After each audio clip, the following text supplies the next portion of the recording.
Saya baca di Ayubnya yang ke-33 ayat 4 ya. Iya. Roh Allah telah membuat aku dan nafas yang maha kuasa membuat aku hidup. Nah, roh di sini apa dalam bahasa Ibrani-nya? Ruah Elohim. Ruah. Nah, ruah itu apa menurut orang Yahudi? Ruah itu ya roh. Roh gimana maksudnya? Semangat. Semangat. Oh, berarti Bang Juma udah belajar sama si semangat, spirit. Apa? Berarti Bang Juma udah belajar sama Yecak. Bukan, memang itu ruah. Siapapun bisa ngerti. Ruah itu semangat atau angin juga boleh. Iya. Gimana sih Anda mengerti kalau ruah itu angin? Berarti di kejadian 1 itu semangat Allah melayang-layang itu. Betul. Spirit. Nyambungnya dari mana? Angin. Semangat Elohim. Angin juga bisa, udara juga bisa. Jadi menurut saudara, ruah Elohim di situ apa? Makhluk. Roh Allah. Roh Allah. Roh dalam arti apa? Makhluk. Bukan makhluk dong. Lah, roh itu makhluk atau bukan? Roh itu adalah roh pencipta dengan roh yang menciptakan segala sesuatu. Di mana dikatakan bahwa roh pencipta? Di mana? Bang Juma, roh itu tidak dikatakan roh di situ pencipta. Itu dikatakan bahwa semangat Allah telah membuatku. Spirit, kekuatan Allah, ide Allah, gagasan Allah. Oh, jadi di situ dikatakan spirit Allah. Berarti di kejadian 1 ayat 6 itu spirit Allah melayang-layang gitu. Yes. Nyambungnya coba? Lalu Anda ingin mengatakan bahwa Tuhan itu adalah bentuk roh? Benar. Nah, apakah roh itu bisa diciptakan? Roh kehidupan. Dikatakan udah diam. Panggil diam dulu. Saya tanya, apakah roh itu bisa diciptakan? Roh tidak manusia diciptakan. Loh, saya nggak tanya roh manusia, roh secara umum. Apakah roh itu bisa diciptakan? Ya, di dalam konteks Kristen kan berbeda, Bang Juma. Nggak bisa begitu. Nggak bisa. Bukan masalah konteks, bukan dalam konsep Kristen. Sekarang begini. Menurut orang Yahudi, Tuhan itu tidak serupa dengan makhluk. Lantas kenapa Anda mengatakan bahwa Tuhannya Yahudi itu adalah roh, di mana roh itu adalah makhluk? Bang Juma, roh itu adalah kehidupan, Bang.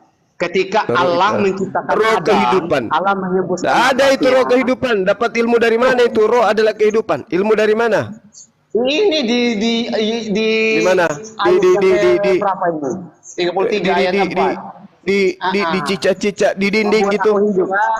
Ayub 33 nomor 4. Roh Allah bukan Aduh. Maksudnya di situ roh Allah itu makhluk. Dan nafas yang maha kuasa membuat aku hidup. Itu roh yang benar yang kamu katakan tadi. Bisa dikatakan nafas, bisa dikatakan angin. Waktu Allah menciptakan Adam dan Hawa, Adam itu Allah menghembuskan nafasnya. Makanya saya mengakui bahwa roh Allah itu adalah kehidupan, Bang. Memberi kehidupan. Kalau saya mengatakan air Allah atau air Tuhan. Air, Bang. Anda sudah mengatakan tadi bahwa ruah itu air Tuhan. Ibaratkan nafas atau angin.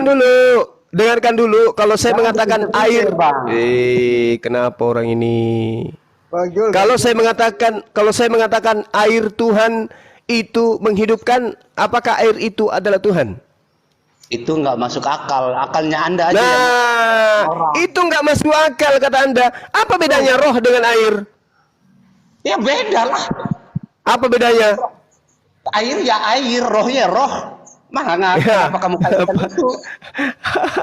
Air ya air, roh ya roh. Sekarang kalau dikatakan roh Allah dengan air Tuhan, aduh, kalian sih selalu menggunakan kata Allah. Kenapa sih nggak berhenti? Jadi kita ikut-ikutan juga. Kita bentangkan, Bang, kita bentang. Agama sinting kalian. Ini biang keroknya Belanda ini, Bang. Nah, jadi Belanda menjadi penjajah. Sebentar, Bang Menebos. dua arah. Bang Meme Bos, bentar Bang, aku dari tadi diam aja Bang. Izin Bang Zuma ya. Jadi biang keroknya ini adalah Belanda, di mana Belanda inilah menyebarkan agama Kristen dan dia membawa Bible dengan bahasanya mereka. Lalu dengan literasi yang saya bawa, dengar dulu bro, literasi yang saya bawa, yang pernah saya baca, ya, Bible ini diterjemahkan ke bahasa Melayu, ya, menggunakan orang Muslim, yaitu para ulama di bawah tekanan kolonial penjajah. Silakan. Itu fakta. Abang Juma kita bentangkan topik aja. Itu fakta Bang Meme Bos. Itu fakta Bang Meme Bos. Kata Allah Topik apa itu, lebih enak ini, Bang kata Juma? Allah itu Apakah digunakan. Tuhan itu adalah roh? Nah, udahlah, Topik itu yang aja bahas utara tadi. dikit, Bang Juma. Itu apakah Tuhan itu adalah roh? Nah, itu aja. Ayo, mampus Bukan sudah. yang dua arah aja, yang dua arah. Iya, apakah Allah itu adalah roh? Apakah Theos itu adalah roh? Ah, sudah. Allah itu kan, Semua kau datang Allah itu besok. kan tidak, bentar, Allah itu kan secara rupa dan bentuk kan tidak dijelaskan secara detail di dalam Al-Quran. Jadi kalau kita membahas tentang apakah Tuhan itu roh menurut Alkitab dan Al-Quran tidak nyambung. Cari yang topik Iya, yang dua nyambung. arah. Nyambung yang lah. utara di sini. Nyambung Yang lah. membuat Lah, penonton itu sakit. nanti kita bahas roh itu apa. Nah, kan gitu. Maksudnya roh begini itu Bang, apa? kita membahas dua arah supaya penonton di bawah itu merasakan sakit. Ini Sakit sudah dari dua paparan kita. arah supaya Anda sadar bahwa Tuhan Anda itu bukan roh, tapi Tuhan Anda itu Bang manusia. Zuma, kita ganti Gitu topik, loh. Kita ganti topik Bang Zuma. Ganti topik lagi. Bang Jul, Iya. biar bahas Meme dulu nanti gantian. Silakan Mas Meme. Saya menawarkan topik ya, topik yang sering kita bahas aja lah ya, Bang Zuma. Topik yang sering kita bahas itu kan bisa kita kembangkan lagi kan. Kemarin kan kita sudah dialogkan, tapi masih bisa kita kembangkan supaya kita menyakiti orang-orang yang di bawah ini. Abang setuju ya? Tema kita ini belum selesai loh. Apakah Temanya Tuhan itu itu roh? menyembah Tuhan yang benar aja Bang Juma. Ya udah terserah. Ini kan ada kaitannya. Iya, menyembah Tuhan yang benar itu seperti apa sih sebenarnya? Iya, udah silakan. Iya. Hmm. Saya duluan ini, serius nih. Iya, silakan. Oke. Jadi Menyembah Tuhan teman-teman yang benar. Kristen ya. Apa tadi menyembah Tuhan yang benar? Diam dulu, Bro Admin, diam dulu. Menyembah Tuhan Oh, yang iya, benar. Diam dulu Oh, Bang iya, Jul. itu nanti. Lagi head to head. Diam. Ya udah, nanti balik lagi ke roh itu. Ya. Yohanes 4:24. Itu dia makanya. Ya, ada Oke. Bang. Ya tidak masalah, nanti kan larinya ke situ. Siap. Oke. Jadi ini ya, satu lawan satu ya, yang lain mute dulu ya, saya mohon izin ya. Oke, terima kasih. Ya, terima kasih atas waktu yang sudah diberikan oleh moderator. Bahwasan hari ini Meme Bos dari sudut biru akan bertemu kembali dari sudut merah, yaitu Bang Juma ya. Karena Bang Juma ini adalah debatas andalan daripada teman-teman muslim, maka hari ini akan partai yang sangat seru ya, membahas tentang ketuhanan itu. Nah, ketuhanan apa yang dimaksud, bahwasan dari sudut pandang Islam dan Kristen menyembah kepada Tuhan yang benar itu seperti apa. Baik, saya akan memaparkan Tuhan yang benar di dalam Kristen itu. Pertama, jangan menuhankan Tuhan hasil imajinasi manusia ya. Saya sudah menekankan dari kemarin, tetapi saudara-saudara belum sadar juga bahwasan menuhankan Tuhan hasil imajinasi manusia adalah syirik. Itu adalah hasil karya manusia, tidak boleh. Jadi kalau mau menuhankan Tuhan yang benar, harus Tuhan itu berekstensi, Tuhan bisa menunjukkan kemahakuasaannya kepada ciptaannya ketika dia mengklaim bahwasan dia adalah maha kuasa dan maha besar. Tetapi kalau Tuhan hasil imajinasi manusia, sudah saya tegaskan bahwasan Tuhan hasil imajinasi manusia, hasil rekayasa manusia, dia tidak akan bisa membuktikan apa-apa kepada manusia. Itu harus dipahami dulu. Bertobatlah saudara-saudaraku bahwasan hari penghakiman sudah dekat. Jadi jangan pernah menuhankan Tuhan hasil imajinasi manusia, jangan pernah menuhankan Tuhan hasil rekayasa manusia. Tetapi kekristenan tidak pernah menuhankan Tuhan hasil imajinasi manusia, tetapi Tuhannya orang Kristen adalah Tuhan yang konkret. Tuhannya orang Kristen bisa membuktikan ketika dia mengklaim bahwasan dia adalah maha kuasa, dia pencipta, maka dia membuktikan kepada orang Israel bahwasan dia adalah Tuhan yang benar. Jadi Tuhan yang benar itu di dalam Kristen harus konkret. Jikalau Anda punya akal, maka kembalilah kepada orang Kristen yang telah menyembah kepada Tuhan yang konkret, bukan Tuhan hasil imajinasi manusia yang tidak bisa membuktikan apa-apa kepada kalian. saya tegaskan sekali lagi bahwasan jika kalau ingin menyembah kepada Tuhan yang benar, kembalilah kepada orang Kristen yang punya akal, yang selalu mencari tahu tentang siapa Tuhan itu, dan bisa menjelaskan keberadaan Tuhan di mana, dan bisa menjelaskan hakikat Tuhan, dan bisa menunjukkan pembuktian-pembuktian kemahakuasaan Tuhan kepada orang-orang Israel. Untuk sementara itu saja dulu, mungkin Bang Juma akan melanjutkan paparan-paparan dia berkaitan tentang Tuhan yang benar di dalam konsep Islam. Assalamualaikum warahmatullahi wabarakatuh. Salam oleh. Iya, baik. Bismillahirrahmanirrahim. Assalamualaikum warahmatullahi wabarakatuh. Jadi saudara Memeng ini membawa tema ya teman-teman sekalian terkait dengan konsep Tuhan yang benar itu seperti apa ya. Jadi yang pasti di Islam itu Tuhan itu Khalik. Apa itu Khalik? Bukan ciptaan. Bukan sesuatu yang diadakan. Ya, itulah Tuhan di dalam Islam. Disebut Khalik, pencipta. Jadi segala sesuatu yang nyata dicipta lalu kemudian dianggap Tuhan, itu artinya yang mempertuhankan itu mencoba untuk berimajinasi bahwa makhluk yang unik ini itu adalah Tuhan. Jadi kalau ada manusia mempertuhankan sesamanya manusia, berarti dia berimajinasi bahwa manusia yang disunat pada hari ke-8 ini adalah Tuhan. Itu imajinasi konyol. Karena di dalam pemahaman Tuhan yang Khalik, Allah mengatakan dirinya Al-Batin, Al-Wali. Allah maha memerintah segala sesuatu. Allah itu kemudian maha gaib. Al-Batin maha gaib. Dia tersembunyi dari penglihatan makhluknya. Tidak ada penglihatan yang bisa mencapainya. Itu baru disebut Tuhan. Bukan karena ketidakadaannya sampai tidak bisa terlihat. Tidak. Tetapi dia memang Al-Batin. Maha gaib. Tidak ada yang bisa melihatnya. Karena dia Al-Batin. Maha gaib, tersembunyi dari penglihatan makhluk. Karena sesuatu yang bisa dilihat oleh makhluk, itu sudah pasti adalah makhluk. Sesuatu yang makhluk sudah pasti bukan Khalik. Sesuatu yang bukan Khalik sudah pasti ciptaan. Sesuatu yang ciptaan jika dituhankan maka penyembahnya adalah manusia berimajinasi error. Jelas itu. Jadi Tuhan yang benar itu Al-Batin, Maha Gaib. Bapak yang mengutus aku, kamu tidak bisa mendengarkan suaranya, wajahnya pun tidak bisa kau lihat. Maha gaib dia. Tapi dia ada. Wujud, dia ada. Tapi gaib. Nah, itulah hebatnya umat Islam. Sama seperti Tuhannya Bani Israel. Gaib. Tidak ada manusia yang bisa melihat Tuhan itu. Saya kira begitu sebagai pengantar ya. Kiranya saudara Meme Bos jangan berimajinasi anaknya Om Yusuf ya dianggap sebagai Tuhan. Silakan. Silakan Bos Meme. Ya, terima kasih paparan Bang Juma, sangat bagus sekali ya. Memang ini sangat menyakitkan ya. Tetapi lebih sakit lagi ketika Meme Bos akan menjelaskan berkaitan tentang menyembah kepada Tuhan yang benar ya. Menyembah kepada Tuhan yang benar di dalam Kristen sudah saya tekankan tadi bahwasan Tuhan harus konkret. Konkret, apa yang dimaksud konkret? Bisa membuktikan ketika dia berbicara. Tuhan di dalam Kristen itu harus mempunyai saksi-saksi. Dan kalau Tuhan tidak punya saksi-saksi, saya katakan itu adalah omong kosong. Saya memberikan satu analogi kepada seseorang ya. Ketika seseorang mengklaim bahwasan dia bertemu dengan seseorang di pinggir jalan, lalu dia mengatakan kepada orang lain bahwasan saya tadi bertemu dengan seseorang yang bernama Zulkifli Abbas di sana. Lalu orang akan bertanya, apakah benar perkataan kamu itu? Siapa yang menjadi saksi ketika kamu bertemu dengan Zulkifli Abbas?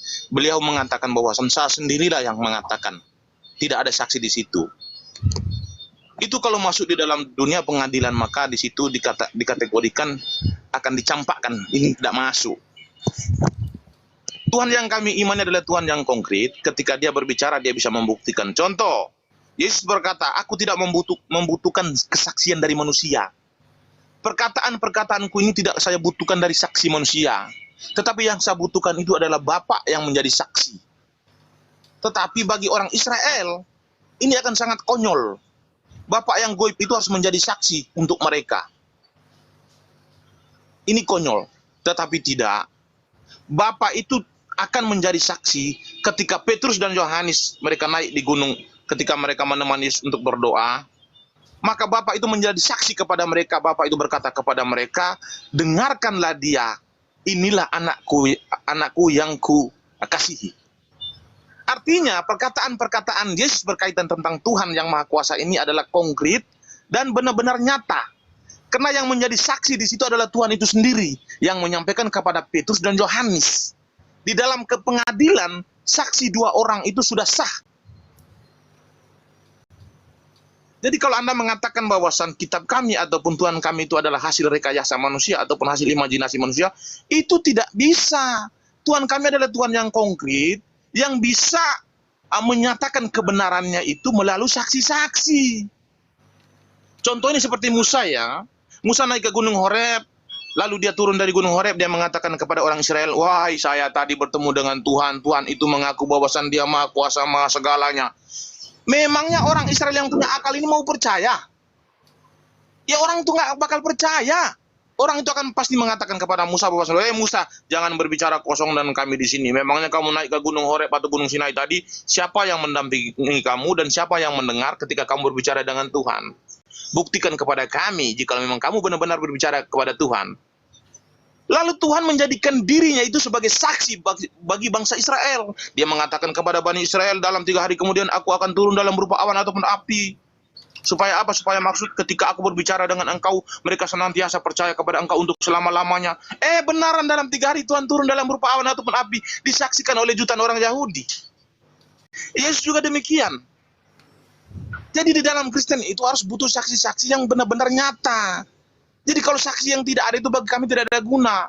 Tuhan hasil imajinasi itu adalah orang yang masuk ke dalam gua, lalu dia berimajinasi tentang Tuhan, lalu dia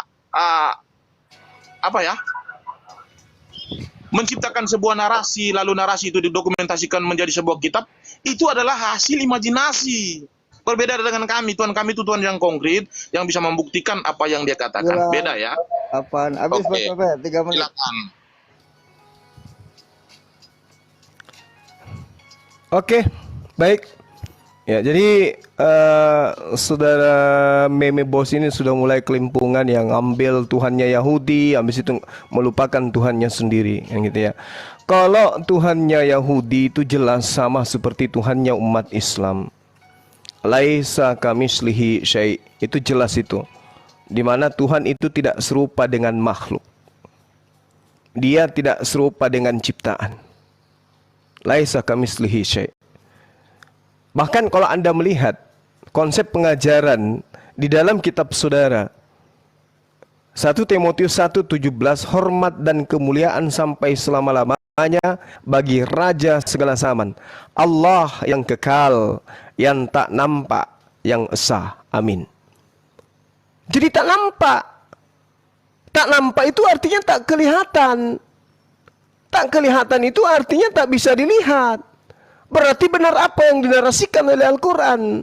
Bagaimana sifat Allah itu diantaranya adalah al-batin.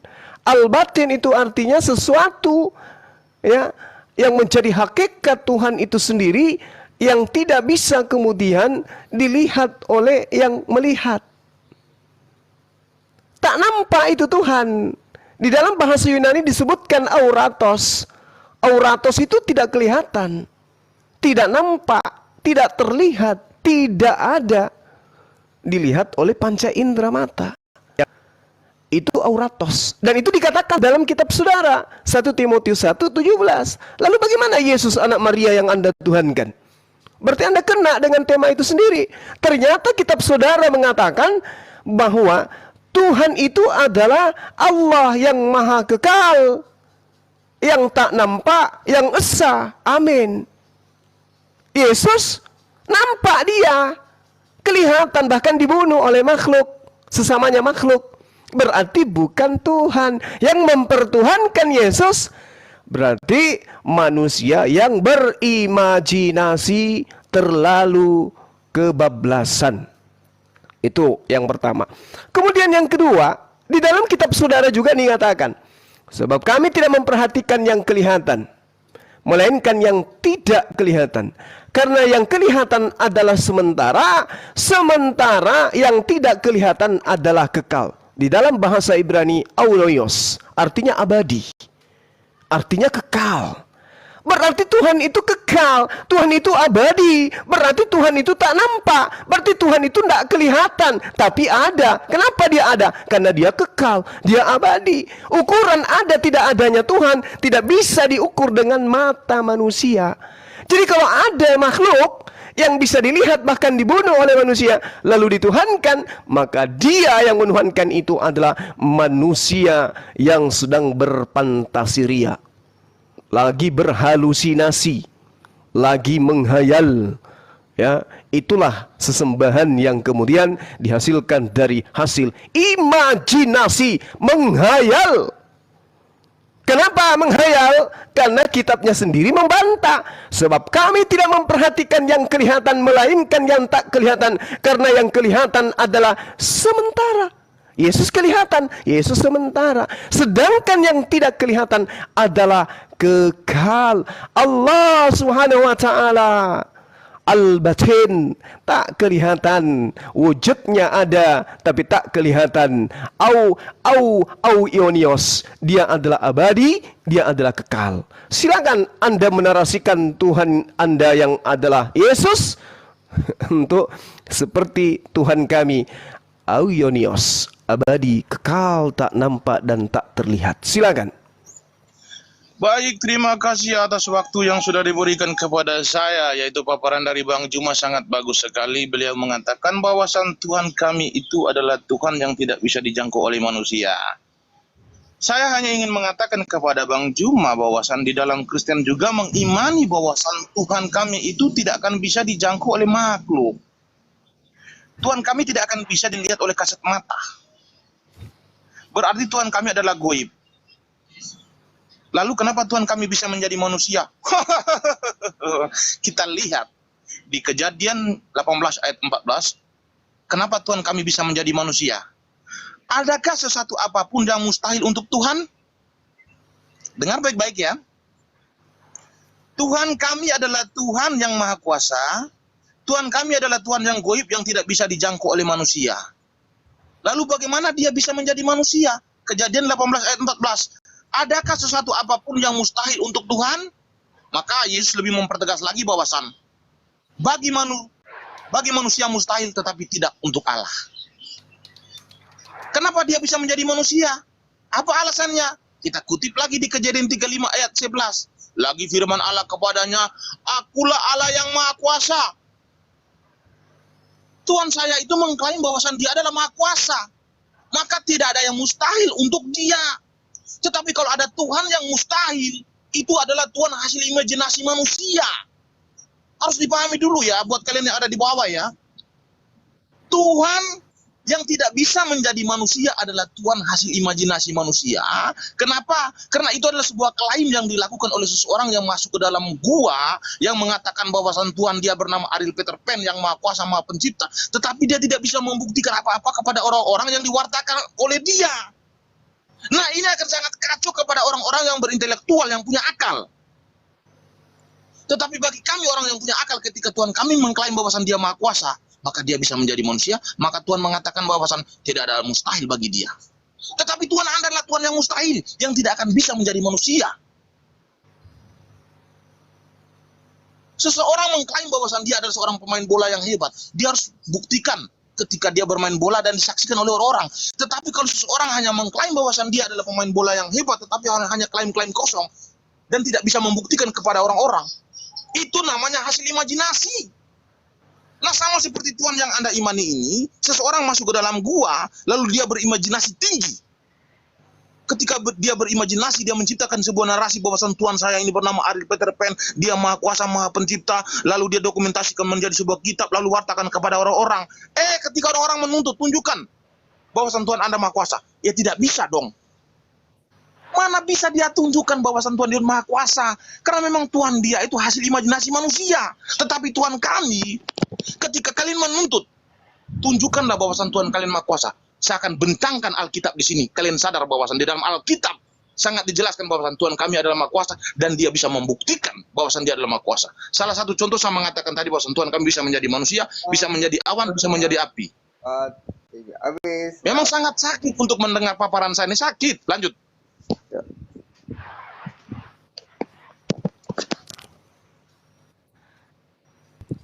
Oke. Jadi yang kita dengarkan dari saudara Meme Bos ini adalah imajinasi dia. Bukan firman Tuhan. Ini imajinasi dia tentang Tuhannya dia yang menjelma. Jangan ikut campur yang lain. Kejadian 12 itu pun salah, Bung. Saudara Joel, itu kejadian 18. Ya, jangan Anda khawatir kalau Bible dengan saya. Jadi yang Anda uraikan itu adalah imajinasi Anda. Tuhan kami Maha Kuasa, tidak ada yang mustahil bagi Tuhan kami, sehingga Tuhan kami bisa menjadi manusia. Itu imajinasi Anda, itu khayalan Anda, itu angan-angan Anda, itu mimpi Anda pada saat Anda tidak tidur. Karena Yesus tidak pernah mengatakan itu. Dan memang Yesus itu manusia. Dalilnya kan sudah sangat jelas. Yang menyedihkan di sini adalah ketika Anda mengatakan Tuhan kami bukan makhluk, Yesus makhluk. Tuhan kami gaib, Yesus tidak gaib. Tuhan kami tidak terlihat, Yesus terlihat, bahkan dibunuh. Lalu sesuatu yang terlihat, sesuatu yang makhluk, sesuatu yang nampak, sesuatu yang tidak gaib, Anda katakan Tuhan, itulah imajinasi Anda. Jadi Anda sedang menyampaikan, ini loh ketuhanan kami didukung oleh imajinasi 1.000.000%. Kitab yang Anda gunakan, ketika Tuhan menyatakan tidak ada yang mustahil bagi Tuhan, itu Tuhan sedang membahas tentang Abraham akan diberikan seorang anak kepada istrinya Sarah yang sudah mandul. Lalu Tuhan mengatakan tidak ada yang mustahil. Tidak ada yang mustahil bagi Tuhan ketika Tuhan ingin membuat wanita menjadi hamil. Bukan berarti tidak ada yang mustahil bagi Tuhan untuk menciptakan dirinya menjadi kembar, atau menciptakan dirinya menjadi makhluk, atau menciptakan dirinya menjadi mati. Itu nggak disifati Tuhan. Makanya Anda pahami dulu apa itu Khalik, pencipta. Pahami dulu kitabnya orang Yahudi tentang Tuhan, supaya Anda bisa membedakan antara Tuhan dan Tuan, antara sendok dan garpu. Anda harus bedakan itu, antara ciptaan dan pencipta, antara Khalik dan makhluk, supaya Anda tidak berimajinasi.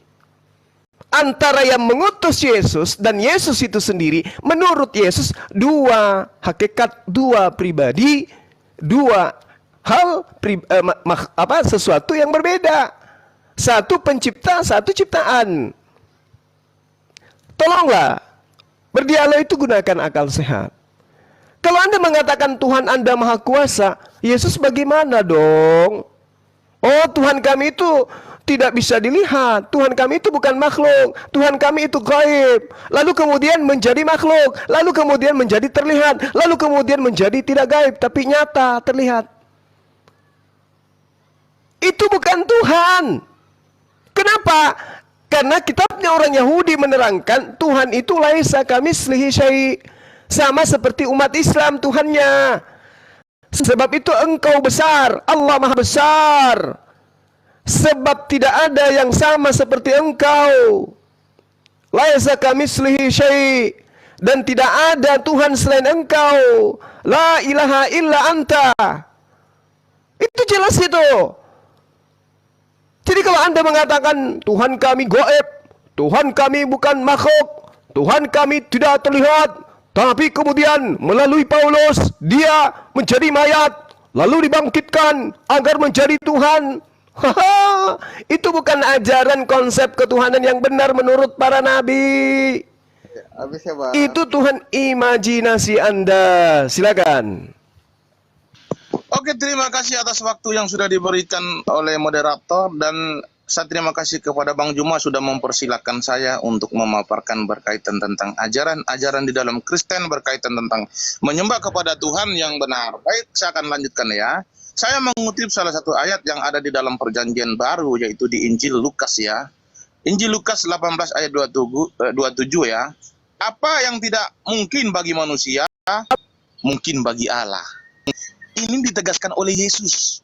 Bahwasan bagi manusia itu tidak masuk akal, tetapi untuk Tuhan semuanya akan terselesaikan oleh Dia. Saya hanya ingin mengatakan kepada kalian sebagai debaters Muslim ya. Saya harus mengulangi narasi saya. Sebenarnya saya sudah mengatakan kepada kalian, tetapi mungkin netizen yang di bawah belum mendengar ya.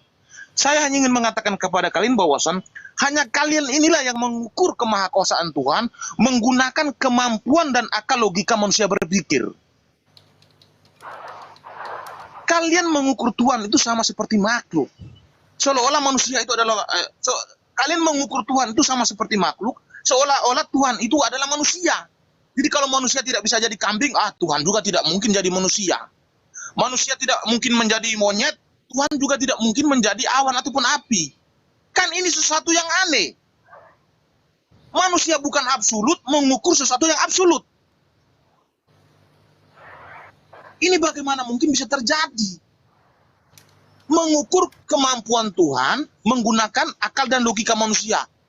Ini sangat bertentangan dengan Tuhan. Sangat bertentangan dengan sifat Tuhan adalah Maha Kuasa.